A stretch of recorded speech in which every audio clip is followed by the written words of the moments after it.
Tema de hoje: o maravilhoso nome de Jesus. Quero que você fale junto comigo isso, porque só isso já é louvor ao nosso Deus. Vamos falar juntos? O maravilhoso nome de Jesus. Com convicção, mais uma vez.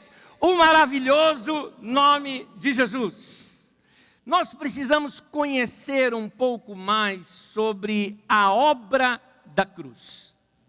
Tudo começa com a obra da cruz.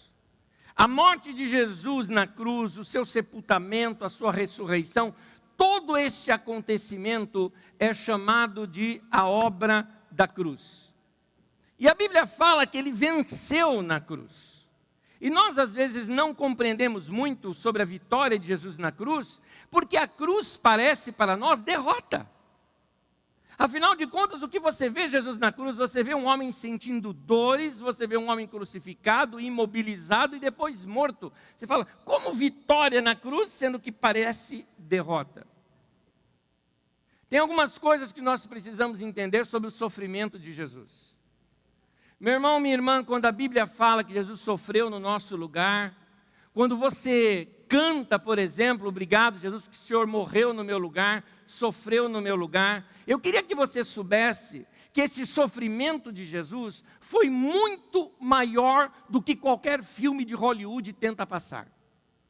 Os filmes passam um Jesus ensanguentado, passam um Jesus que leva chicotadas, a coroa de espinhos, os pregos aqui nos punhos, os pregos nos pés, e então nós imaginamos esse sofrimento humano, mas eu quero lhe dizer que este sofrimento todo humano não é o maior sofrimento de Jesus ali na cruz, não é esse. Não é esse sofrimento que Jesus chegou para Deus e falou antes, suando sangue de tal intensa agonia que ele estava passando ali no Getsemane e pedia, Pai, se possível, afasta de mim esse cálice que ele estava assim, não querendo beber naquele momento, mas dizendo, mas não seja feita a minha vontade, mas a tua. Não eram essas dores humanas, não era isso. O sofrimento de Jesus na cruz foi mais do que suas feridas e as suas dores. O sofrimento de Jesus na cruz foi uma experiência em que ele teve, que foi única, e foi a mais dolorosa de todas, a separação de Deus.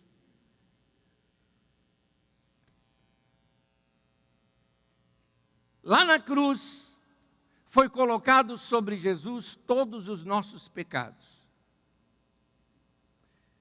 Deus trabalha com a história como um todo. Como eu já lhes disse, é como se Deus olhasse-nos aqui, então Ele vê o nosso passado, Ele vê o nosso presente, Ele vê o nosso futuro, para Ele tudo está acontecendo, Ele vê tudo como um só. Muitas coisas que você vê nas Escrituras Sagradas, elas são eternas, elas estão atemporais, fora da história. Quando João no Apocalipse vê aquela multidão toda diante do trono de Deus, adorando a Deus, dizendo, Santo, Santo, Santo é o Deus Todo-Poderoso, aquele que é, que era e que há de vir, aquela multidão de todas as tribos, raças, línguas e nações, eles estavam nos vendo ali também. Ele viu o povo do passado, o povo da época dele e nós também o povo do futuro. É a história, na transhistória. Da mesma maneira, quando a Bíblia diz que ali na cruz foi colocado sobre Jesus todos os nossos pecados, se referem aos meus e seus também, mesmo que nós fisicamente ainda não tínhamos existido. Porque para Deus Ele está vendo a história toda. E o pecado, quando é colocado, Deus não compactua com o pecado. E o pecado foi colocado sobre Jesus naquele momento. Pedro, apóstolo, nos fala isso. Em 1 Pedro, no capítulo 2, o texto diz assim, Ele mesmo levou em seu corpo os nossos pecados sobre o madeiro. O madeiro é a cruz. A fim de que morrêssemos para os pecados e vivêssemos para a justiça, por suas feridas vocês foram curados. O meu e o seu pecado foi colocado sobre Jesus. Pedro, quando citou isso, ele citou, na verdade, uma profecia do profeta Isaías, que falava acerca de Jesus, em Isaías 53, versículo 4 ao 6, o texto diz assim: certamente Ele tomou sobre si as nossas enfermidades, e sobre si levou as nossas doenças. Contudo, nós o consideramos castigado por Deus atingido e afligido. Mas Ele foi transpassado por causa das nossas transgressões, foi esmagado por causa das nossas iniquidades. O castigo que nos trouxe a paz estava sobre Ele, e pelas suas feridas fomos sarados. Todos nós, tal qual ovelhas, nos desviamos. Cada um de nós se voltou para o seu próprio caminho, e o Senhor fez cair sobre Ele a iniquidade de todos nós. Todos os meus pecados, todos os seus pecados, o pecado da humanidade inteira, foi colocado sobre Jesus naquele momento. E Deus não compactua com o pecado. Não dá para Deus ter comunhão com algo que está em pecado. Por isso o homem não tinha comunhão com Deus, porque havia o pecado fazendo separação entre o homem e Deus. Agora pense, se os pecados foram colocados sobre Jesus, nós estamos falando que Ele experimentou uma separação de Deus naquele momento. É essa dor que Ele sentiu. Vamos continuar, entendendo um pouco melhor. Isaías 59, versículo 2, diz assim: mas as vossas iniquidades fazem separação entre vós e o vosso Deus, e os vossos pecados encobrem o seu rosto de vós. Naquele momento ali na cruz, os pecados da humanidade toda foram colocados sobre Jesus. E segundo esse texto, era como se Deus tivesse que virar o seu rosto.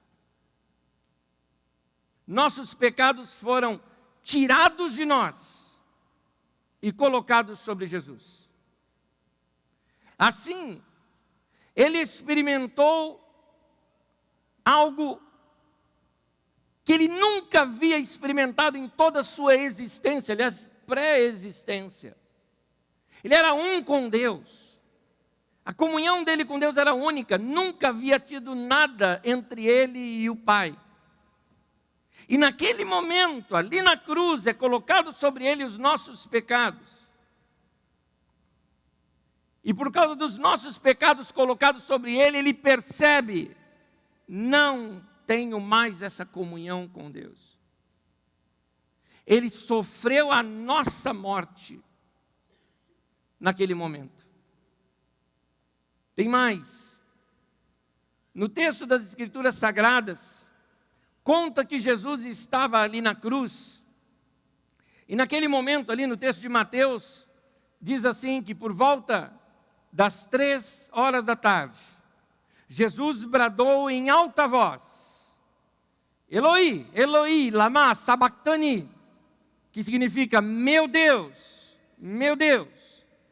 por que me abandonaste? Ele, note uma coisa, ele nunca chamou Deus de Deus. Ele sempre o chamou de Pai. Mas naquele momento ele entendeu: eu me separei dele. Eu experimentei o que é o pecado. O pecado é separação de Deus. O pecado é morte espiritual. Morte na Bíblia não significa deixar de existir. Morte na Bíblia significa separação de Deus. É isso que é morte. Morte física, separação física. Nossa, aquela pessoa física não está mais relacionada conosco. Mas aquela pessoa está viva. De alguma forma ela está viva. Sua alma continua. Morte espiritual é o que? Separação de Deus. Naquele momento, Jesus experimenta a sua maior agonia. Ele se separou do Pai, por quê? Por minha e por sua causa. Ele provou a morte espiritual, a separação de Deus, para que pudesse nos substituir nisso. A Bíblia fala, por exemplo, que nós, antes de recebermos Jesus na nossa vida, estávamos mortos. Diz isso em Efésios capítulo 2, versículo 1. Vocês estavam mortos em suas transgressões e pecados. O pecado faz isso com a gente. Adão, quando você lê sobre Adão ali em Gênesis, quando ele come daquele fruto, daquela árvore que desobedeceu a Deus, naquele momento ele foi o quê? Separado de Deus. Ele experimentou a morte espiritual, ainda que fisicamente ele continuou vivo. Gênesis 2, versículo 17, diz assim: mas não coma da árvore do conhecimento do bem e do mal, porque no dia em que dela comer, certamente você morrerá. Aliás, o texto original diz: morrendo morrerás. Primeiro você se separa de Deus, experimentou o pecado, e aí com o tempo a morte física vem e te pega. Era isso que Deus estava dizendo ali para Adão. Então, Adão, ele não morreu fisicamente naquele dia. Ele comeu da árvore e morreu espiritualmente, foi separado de Deus. Não significa que Adão deixou de existir. Mas naquele momento ele ficou fora da comunhão com Deus. Tanto que Deus, no final da tarde, descia no Éden e passeava com Adão, e a Bíblia conta isso, claro, de modo figurado, conta Deus descendo e chamando por Adão: Adão, onde você está? E ele fala: eu pequei, então eu me escondi. Você nota, eu não tenho mais essa comunhão com o Senhor, eu já estou separado de você. Esse foi o maior sofrimento que Jesus passou. Ele sofreu o que era ser separado do Pai, para me substituir e substituir você. Quando a Bíblia diz que o preço foi pago, é sobre esta obra de substituição que está se referindo. Entenda bem, quem está separado de Deus e morre, vai para onde? A Bíblia chama esse lugar de Hades. A Idade Média que botaram esse nome inferno. Esse nome inferno não existe na Bíblia. Existe nas traduções porque é uma palavra usada da Idade Média. A palavra é Hades, lugar dos mortos. Vai para lá, para um lugar separado, para um lugar de nada. Eu e você merecíamos ir para lá. Entenda bem, eu pequei, você pecou, e era como assim, o homem, todos pecaram e estão destituídos da glória de Deus. Eu não mereço o céu, você também não, nós pecamos, nós erramos. A humanidade não merece, a humanidade é ruim, eu e você, a gente é bicho ruim por natureza. Nós fizemos coisa ruim, nós já odiamos, nós já falamos mal de pessoas, nós já pecamos, nós já desejamos mal para outras pessoas, nós já desobedecemos a Deus. E entenda a minha figura de linguagem aqui, o que me marca muito é saber que, assim, olhar nesse panorama espiritual e ficar imaginando: eu mereço, eu sei dos meus pecados, eu sei do que eu errei, eu sei do que eu fiz errado, eu estou caminhando para ir para o Hades, para esse lugar, para deixar de existir. E no meio do caminho, Jesus me para e fala: para você, eu vou no seu lugar, eu vou morrer a sua morte para que você possa viver a minha vida, eu vou te substituir nisso tudo. O que você faria se de repente alguém fosse lhe dar um tiro e descobre que alguém pulou na sua frente e falou: eu morro no seu lugar? Você admiraria aquela pessoa para o resto da sua vida, dizendo: eu não merecia isso. Jesus fez isso no nosso lugar.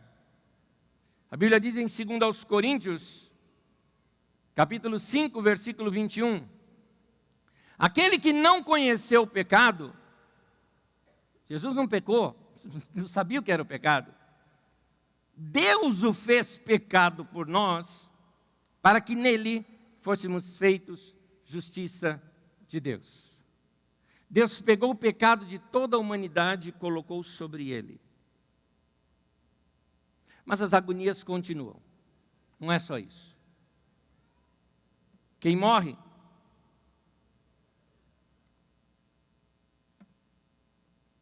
vai para o Hades. H-A-D-E-S. Uma palavra grega, não tem tradução, por isso que eu estou colocando. No hebraico é Sheol, no grego é Hades. Sepultura, região dos mortos, é assim que é chamado. Hades é esse lugar dos mortos. Pode ser traduzido como sepultura, como escuridão. Foi na Idade Média que deram esse sentido de inferno, que seria o lugar de separação de Deus. Pedro, apóstolo, está pregando em Atos, no capítulo 2, explicando para aquele povo o que aconteceu, que Jesus havia morrido, foi sepultado e ressuscitado. Atos 2 diz assim, a respeito dele, disse Davi, porque tu não me abandonarás no Hades, nem permitirás que o teu santo sofra decomposição. Prevendo isso, falou da ressurreição do Cristo, que não foi abandonado no Hades e cujo corpo não sofreu decomposição. Deus ressuscitou esse Jesus e todos nós somos testemunhas desse fato. Diz mais ainda. O que é que Jesus foi fazer lá? Se Jesus morreu na cruz e foi sepultado, o que aconteceu nesse período entre a sua morte, quando ele falou, Pai, em tuas mãos entrego meu espírito, e então morre? E o que aconteceu daquele momento, até o momento em que ele ressuscita? Algum trâmite teve aí. O que é que teve? Diz a palavra de Deus que Jesus desceu e foi até esta região dos mortos. Mas ele foi a esta região dos mortos para anunciar algo, para pregar algo, para dizer algo para aquele povo que estava lá. Quem estava lá? Ora, quem tinha morrido? Abraão, Isaque, Jacó, Moisés, Josué, Davi, Daniel, Ruth, Esther, tantos santos do passado, aguardando a sua redenção. A gente pensa que esse pessoal morreu e foi para o céu, mas a Bíblia mostra que não. Ainda não era o tempo de ir para o céu. Jesus seria o primeiro a entrar, então, até agora nada. Olha o que diz 1 Pedro capítulo 3, versículo 18 e 19. Pois também Cristo morreu uma única vez pelos pecados, o justo pelos injustos, para conduzir-vos a Deus. Morto sim na carne, mas vivificado no Espírito, no qual também foi e pregou aos espíritos em prisão. O Hades era uma prisão. Está morto, não tem o que se fazer ali. Então ele chega naquele lugar e anuncia o plano eterno de Deus. Eu fico pensando como deve ter sido esse momento. Porque Jesus ele tinha descido até aquele lugar e foi falar com aqueles homens e mulheres que estavam esperando a sua vinda. Nós hoje cremos num Cristo que já veio. Eles acreditavam em alguém que estava ainda por vir. Eles morreram na esperança, diz isso lá no livro de Hebreus. Eles morreram na esperança da sua ressurreição. Eles morreram aguardando de que eles teriam uma experiência com Deus no futuro. Eles morreram aguardando isso. E então Jesus vem e chega até eles e anuncia essa sua chegada. Eu fico imaginando nesse momento, eu não sei como é essa região dos mortos, não sei, a Bíblia fala pouco sobre isso, então aqui vem a minha imaginação. Mas eu fico imaginando Jesus chegando naquele lugar e quando ele chega, ele diz, muito bem, sou eu, Daniel. Lembra quando você estava lá na cova dos leões? Era eu que estava com você lá, rapaz.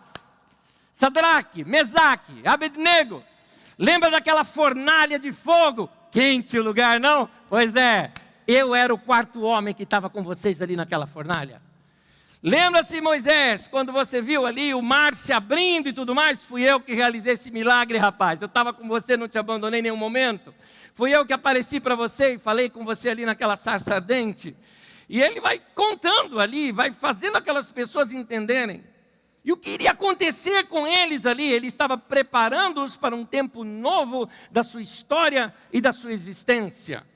O caso é que, é interessante saber disso, mas Satanás não sabia disso. Não sabia disso. Eu fico imaginando o que aconteceu quando Jesus morreu na cruz. É muito provável de que Satanás e todos os seus demônios imaginassem o seguinte: acabamos com esse cara, matamos o Filho de Deus.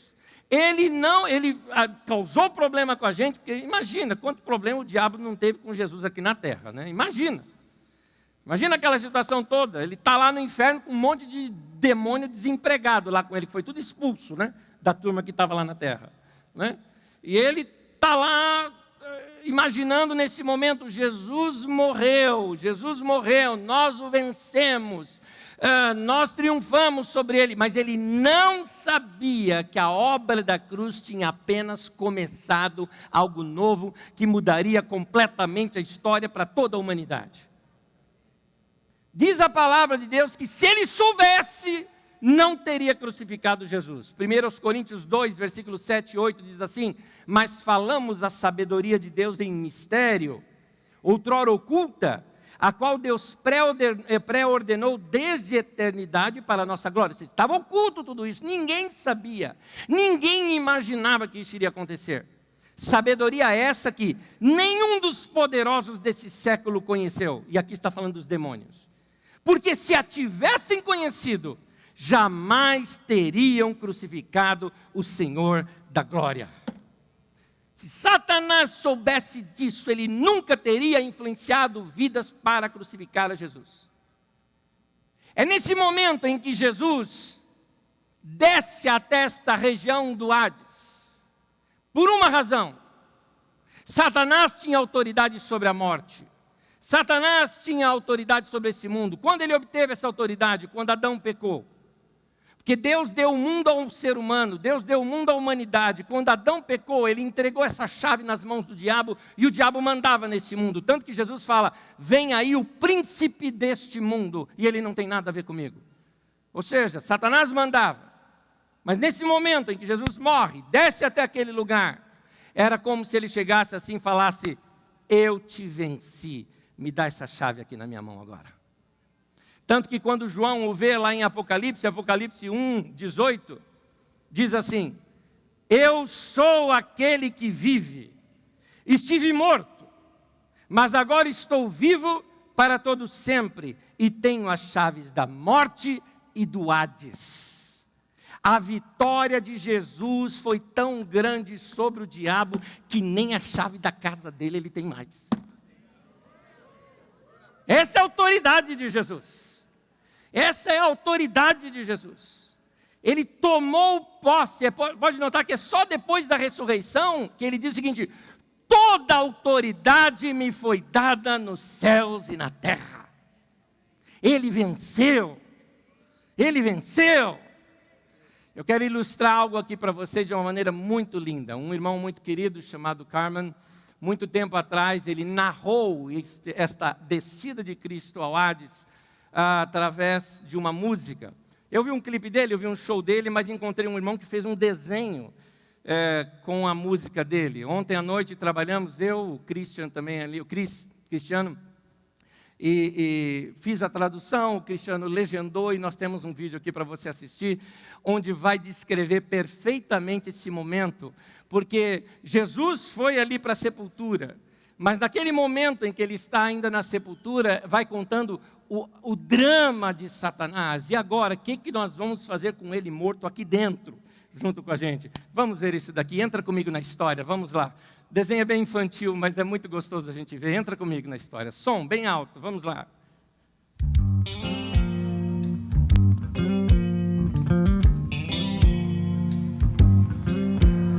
The demons were planning on having a party one night. They got beer, Jack Daniels and pretzels, little red wine and some white. They were celebrating how they crucified Christ on that tree. But Satan, the snake himself, wasn't so at ease. Well, he took his crooked finger and he dialed the phone by his bed to call an old faithful friend who'd know for sure if he was dead. Hey, grave, Satan said, tell me, did my plan fail? Old Graves just laughed and said, the dude is dead as nails. Ooh, on Friday night, they crucified the Lord at Calvary. But he said, don't dread, in 3 days, I'm gonna live again. You'll see, when problems try to bury you and make it hard to pray, it may seem like Friday night, but Sunday's on the way.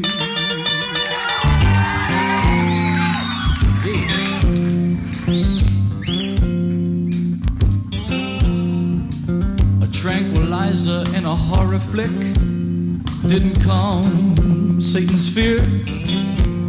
So Saturday night he called up Grave, scared of what he'd hear. Hey Grave, what's going on? Grave says, man, you've called me twice, and I'll tell you one more again, boss, the Jew's on ice. The devil said, man, remember when Lazarus was in his grave? You see, everything was cool, then 4 days later, boom, he was raised. And now this Jesus is much more trouble than anyone has been to me. And it's got me shook, cause he says he'll only be dead 3. Woo-hoo! They crucified the Lord at Calvary. Oh, but he said, don't dread, in 3 days, I'm gonna live again. When problems try to bury you and make it hard to pray, it may seem like Friday night, but Sunday's on the way.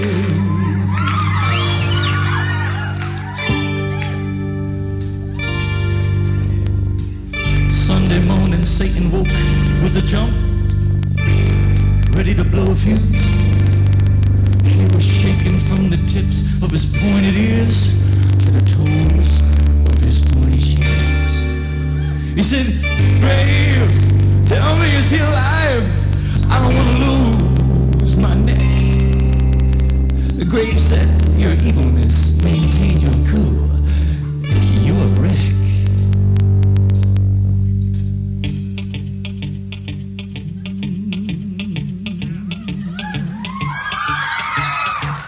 Grave said, now cool your jets, Big D. My sting is still intact. You see, Jesus is dead forever. Man, he ain't never coming back. So just mellow out, man. Go drink up or shoot up, but just leave me alone.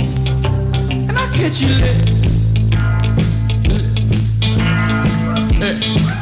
Oh no, man. Oh no.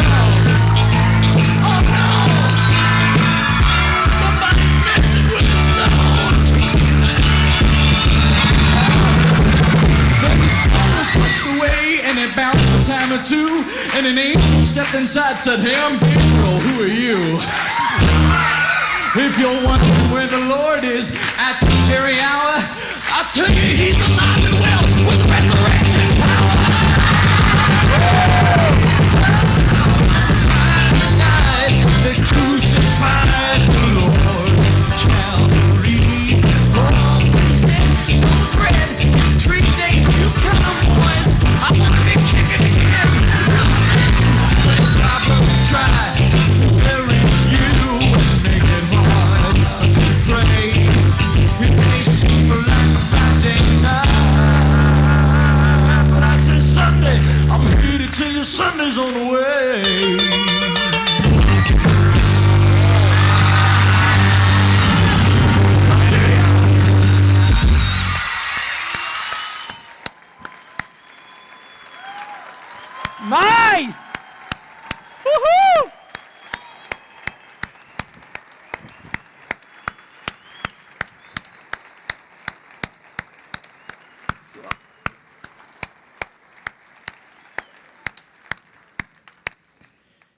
Na ressurreição ainda tem mais coisas que aconteceram. Ele não somente toma consigo as chaves da morte e do Hades, mas também a Bíblia nos revela algo mais ainda que aconteceu na ressurreição de Jesus. Em Efésios 4, do versículo 8 ao versículo 10, nos diz assim: por isso diz, quando ele subiu às alturas, levou cativo o cativeiro. Guarde essa expressão. Quando ele subiu, levou cativo o cativeiro. Continuando a leitura. E concedeu dons aos homens. O que quer dizer subiu, senão que também havia descido até as regiões inferiores da terra? Isso que acabamos de ver. Aquele que desceu é também o mesmo que subiu acima de todos os céus para encher todas as coisas. O que esse texto nos revela é que na subida de Jesus aos céus, na sua ressurreição, o que acontece é que ele pega aquele povo todo que estava cativo e o leva consigo agora. Agora aquelas pessoas todas iriam formar um cortejo juntamente com Jesus para entrar nos céus, porque até aquele momento ninguém havia ainda entrado no céu. É o que nos revela no livro de João, no capítulo 3, versículo 13, que Jesus, quando estava aqui na terra, ele disse isso: ninguém jamais subiu aos céus, ninguém tinha subido ainda, a não ser aquele que veio do céu, o Filho do Homem. Jesus tinha que ser o primeiro em todas as coisas. Ele foi o primeiro a ressuscitar. Ele foi o primeiro a experimentar a nova vida. Ele foi o primeiro a ser digno de entrar nos céus. Ele também tinha que ser o primeiro, porque ele precisava, como a Bíblia mesmo diz, que como um sumo sacerdote, ele precisava apresentar diante de Deus o preço pela remissão dos pecados. Uma vez por ano, o sumo sacerdote pegava um sacrifício, pegava o sangue daquele sacrifício, levava diante do altar de Deus, colocava aquele sangue diante do altar, para que aquilo fosse assim, o sangue de um bezerro inocente, morreu para cobrir o meu e o seu pecado, que somos os culpados. Então Jesus vai fazer agora isso com o seu próprio sangue diante de Deus, para pagar pelos pecados de todos nós. Hebreus capítulo 9, do versículo 11 ao versículo 12, diz assim: quando porém veio Cristo como sumo sacerdote, com seu próprio sangue entrou no Santo dos Santos, uma vez por todas, tendo obtido eterna redenção. Eu fico imaginando de novo esse momento. Para mim, esse momento é algo assim fantástico. Vem comigo na imaginação. Vamos ver aqui uma coisa. Jesus chega, prega para aquele povo todo, ganha ali autoridade sobre Satanás, pega esse povo todo que estava cativeiro e diz a Bíblia Sagrada: vinde benditos de meu Pai. Agora eu imagino quando ele vai chegar diante dos céus. Ele é o primeiro. Atrás dele aquela multidão toda, Abraão, Isaac, Davi dançando. E ali a turma toda cantando, aquela situação toda de festa. Vão adentrar agora no paraíso, diante de Deus. Aquele cortejo todo daquela multidão toda. Jesus vai levando o seu próprio sangue para ser colocado no altar, no Santo dos Santos, ali diante de Deus. Naquele momento é como se Deus dissesse: os pecados estão todos perdoados. É nesse momento que eu gosto desse texto demais, o texto de Salmos. Davi antevê esse dia, e eu queria que você lesse esse texto comigo da maneira como Davi deve ter visto esse dia. Diz assim: levantai, ó portas, as vossas cabeças, levantai-vos, ó portais eternos, para que entre o Rei da Glória. Eu gosto desse texto. Vamos imaginando isso, os portais do céu abrindo e dizendo assim: quem é o Rei da Glória? E o povo responde: o Senhor, forte e poderoso, o Senhor, poderoso nas batalhas. Levantai, ó portas, as vossas cabeças, levantai-vos, ó portais eternos, para que entre o Rei da Glória. Quem é esse Rei da Glória? O Senhor dos Exércitos. Ele é o Rei da Glória. Aleluia! Aleluia! É nisso.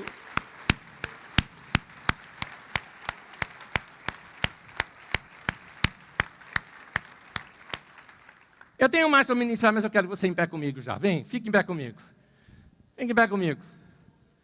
Porque nós precisamos entender o seguinte, que naquele momento, quem estava adentrando diante de Deus, sabe quem era? Como eu já te disse, nós estamos falando da transhistória. Este acontecimento ali se refere ao meu e o seu futuro. Ali não estava só Abraão, Isaac, Jacó, Davi, Ezequiel, Daniel, Oséias, Joel, Amós, Obadias, João, Miquel, não, porque Sofonias, Jeus, Zacarias, Malaquias. Não era só esses caras. Ali estava também eu, você. Aí estava também o João, o Antônio, o André. Aí estava também a Maria. Aí estava também você, Priscila. Aí estava também você. Estava você, Magda. Aí estava você, Gil. Estávamos todos nós ali. Deus estava naquele momento mostrando esse tempo onde vai ser a nossa grande entrada triunfal no céu. Então, se Jesus vai à nossa frente, a gente gritando, quem é o Rei da Glória? Ele é o Rei da Glória. Você deve imaginar a adoração que estava diante de Jesus naquele momento. E eu gostaria de convidar você nesse momento a entrar nessa mesma adoração e exultação diante do nosso Deus. E falar, obrigado, Jesus, por tua obra, morte, ressurreição, que a morte não pôde te deter. O Senhor venceu. O Senhor venceu. O Senhor venceu. Mais um texto para a gente entrar. 1 Coríntios, capítulo 15, versículos 54 até o 57. Eu vou convidar você a ler junto comigo. Vamos ler junto? Então se cumpre a palavra que está escrita. A morte foi destruída pela vitória. Onde está, ó morte, a sua vitória? Onde está, ó morte, o seu aguilhão? Mas graças a Deus que nos dá a vitória por meio de nosso Senhor Jesus Cristo. Aleluia! Oh! Isso é obra da cruz. Essa é a vitória de Jesus. Essa é a vitória de Jesus. Mais um texto, Filipenses 2. Do versículo 5 ao 11, eu começo lendo e lá no meio dele vou pedir para você ler comigo. Deixa eu começar a leitura. Tende em vós o mesmo sentimento que houve também em Cristo Jesus. Ele a si mesmo se humilhou, tornando-se obediente até a morte e morte de cruz. Veja, como ele foi o que mais se humilhou, quem se humilha será exaltado, certo? Se ele foi o que mais se humilhou, por que ele é o que mais se humilhou? Se eu ou você deixássemos de ser gente para ser uma barata, uma lesma, ainda assim nossa humilhação não seria tão grande quanto a de Jesus. Deixamos de ser uma criatura inteligente, de domínio, para ser uma criatura inferior. No entanto, ele deixou de ser criador para ser criatura. E como criatura, foi servo dos homens. E como servo dos homens, decidiu morrer no lugar de todos, para servir a todos. Por isso ele foi o que mais se humilhou. Quem se humilha será exaltado. Então, se ele foi o que mais se humilhou, ele é digno e merecedor do quê? Da maior exaltação. Se ele foi quem mais se humilhou, ele é digno de ter o nome de maior valor. Se ele foi o que mais se despojou, é o que agora mais tem direito de ter poder e autoridade. Continua a leitura do texto juntamente agora com você. Vamos lá? Pelo que também Deus o exaltou sobremaneira e lhe deu o nome que está acima de todo nome, para que ao nome de Jesus se dobre todo joelho nos céus, na terra e debaixo da terra, e toda língua confesse que Jesus Cristo é o Senhor, para a glória de Deus Pai. Mais uma vez, eu queria que você lesse comigo agora, como alguém que está declarando isso, como alguém que está proclamando isso. Vamos juntos? Pelo que também Deus o exaltou sobremaneira, bem forte, e lhe deu um nome que está acima de todo nome, para que ao nome de Jesus se dobre todo o joelho, nos céus, na terra e debaixo da terra, e toda língua confesse que Jesus Cristo é o Senhor, para a glória de Deus Pai. Louvado seja o Senhor.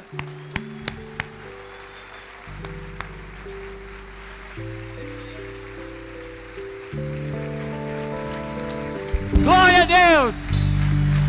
Comigo, canta, Ele é exaltado. Ele é exaltado, o Rei é exaltado do céu. Eu louvarei.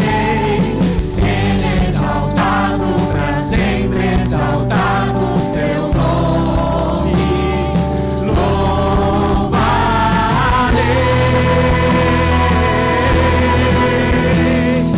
Ele é o Senhor, sua verdade vai sempre reinar. Terra e céu glorificam seu santo nome. Ele é exaltado, o Rei exaltado do céu. No início do canto, no início. Ele é exaltado, o Rei exaltado do céu. Eu louvarei. Eu louvarei. Ele é exaltado, para sempre exaltado o seu nome. Louvarei. Ele é Senhor. Ele é o Senhor. Tua verdade. Sua verdade vai sempre reinar. Terra e céu glorificam seu santo nome. Ele é exaltado, o Rei exaltado do céu. Ele é o Senhor. Ele é o Senhor, sua verdade vai sempre reinar.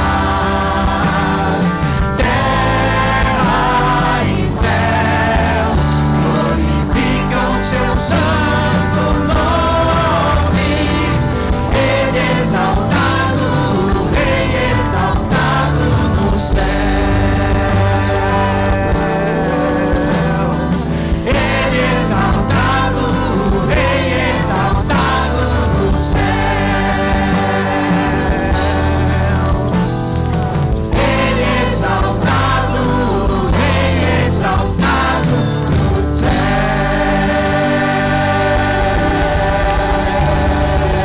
Te louvamos, Senhor.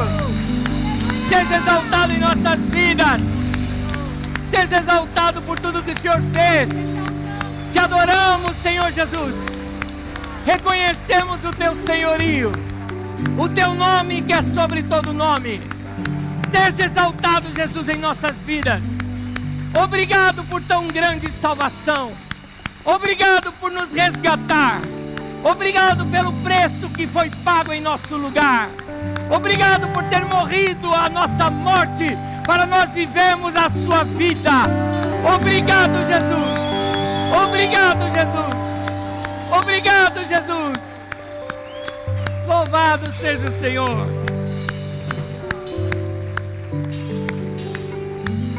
Aleluia. Aleluia. Você entendeu agora a obra da cruz? Anda nela.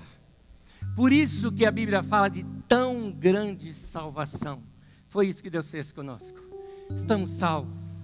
Os meus pecados e os seus pecados já foram perdoados lá na cruz. A nossa garantia de ir para o céu já está feita. Ela já aconteceu, na verdade. É que nós estamos presos na história. Por isso que a gente não viu. Por que eu não estou lá? Porque eu estou preso na história. É por isso que Paulo chegava ao ponto de ansiar o dia em que vai deixar esse corpo para estar para sempre com o Senhor. Então, que a gente possa viver essa vida de ressurreição. A Bíblia diz que nós já morremos com Ele. E diz também que nós já ressuscitamos com Ele também. Nós já vivemos em novidade de vida. Você é uma nova criatura diante de Deus. Tudo isso Deus diz a teu respeito. Ande nessa tão grande salvação. E que Deus te abençoe. Esse é o Evangelho de Jesus. A sua vida, obra, como aprendemos na semana passada, e a sua morte e ressurreição. Mas tem mais, tem mais. Depois que Jesus fez tudo isso, os discípulos saem com muita ousadia. Eles pregam sobre Jesus. Eles falam da sua ressurreição. Mas eles usam muito algo chamado o nome de Jesus. Hoje você aprendeu como ele conquistou esse nome. No domingo que vem, você vai aprender como você precisa usar esse nome. Por que que Jesus fala? Quando você for pedir algo, peça no meu nome. Quando Jesus chega para os discípulos e fala: esses sinais seguirão os que crerem em meu nome. Expelirão demônios, falarão novas línguas, e se puserem as mãos sobre os enfermos, eles ficarão curados. Em meu nome. Os discípulos fizeram isso, porque eles entenderam o poder e a autoridade desse nome. Nós estamos compreendendo isso aqui também. E eu tenho certeza que sinais, como diz a palavra, os sinais hão de seguir a pregação dessa palavra na minha e na tua vida também. Amém? Uma semana de vitória para você, em nome de Jesus. Que Deus te abençoe, meu irmão. Deus te abençoe.